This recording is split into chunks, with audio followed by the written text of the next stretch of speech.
नमस्कार। आज हम बात कर रहे हैं एक खास किताब की, हार्ट लैम्प, बानो मुश्ताक की कहानियाँ। दीपा भास्ती ने इसका कन्नड़ से अनुवाद किया है और हाँ, ये इसलिए भी बहुत चर्चा में है क्योंकि इसने अभी 2025 का अंतर्राष्ट्रीय बुकर पुरस्कार जीता है।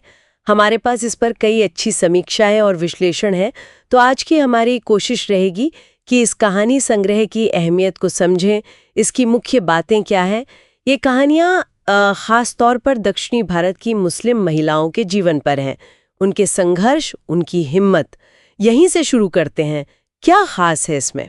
हाँ बिल्कुल, ये जो संग्रह है ना, ये बानो मुश्ताक की कहानियों का है। मतलब 1990 से 2023 के बीच जो उनकी कन्नड़ कहानियां छपीं, उनमें से चुनी हुई 12 कहानियां इसमें। और इसमें कई परतें हैं, जैसे आपने कहा, पितृसत्ता है, औरतों का जो जुझारूपन होता है वो है, उनका अपना विश्वास, समाज में वर्ग भेद, और हाँ, महिलाओं की जो आपसी एकजुटता होती है वो भी। ये सारे विषय मतलब बहुत खुलकर सामने आते हैं। और सुनने में आया है कि मुश्ताक का लिखने का अंदाज भी काफी अलग है। मतलब सूखा हास्य है, समाज पर तीखी टिप्पणी भी है और भावनाओं की गहरी समझ भी। ऐसा लगता है कि कहानियां बहुत निजी हैं, पर उनका असर बहुत बड़ा है। बिल्कुल सही कहा। ये खास बात है।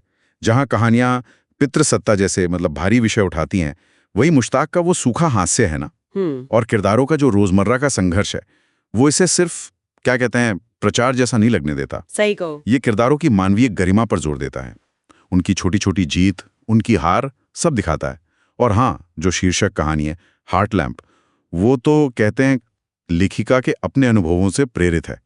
ये इसे और भी मतलब निजी और मार्मिक बना देती है। अच्छा, और फिर आता है अनुवाद का पहलू।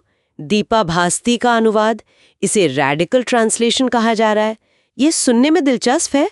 इसका मतलब क्या हुआ असल में? हाँ, तो देखिए, रैडिकल का मतलब यहाँ यह है कि अनुवादक ने जो मूल भाषा का स्वाद है ना, उसे बनाए रखने की कोशिश की है। मतलब कन्नड़, उर्दू, अरबी के शब्द या वहाँ के जो स्थानीय मुहावरे हैं, जैसे लुंगी, रोटी, उनको अंग्रेजी अनुवाद में वैसे का वैसा रखा है। अच्छा, बिना अनुवाद किए? हाँ, ये हिम्मत का काम है। आमतौर पर अनुवादक कोशिश करते हैं कि हर चीज का अनुवाद कर दें, पर यहाँ ऐसा करने से कहानियों की जड़ें मजबूत रहती हैं। उनका वो देसीपन बना रहता है। सही। और कमाल की बात यह है कि समीक्षक भी यही कह रहे हैं कि पढ़ने में ये बिल्कुल रुकावट नहीं डालता, बल्कि अनुभव को और गहरा करता है। हाँ, ये तो वाकई दिलचस्प है। मतलब पाठक को उस माहौल का सीधा एहसास मिलता होगा।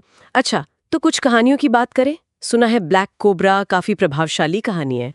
हाँ बिल्कुल। ब्लैक कोबरा में एक माँ है जिसे उसके पति ने छोड़ दिया है। वो धार्मिक सत्ता को चुनौती देती है।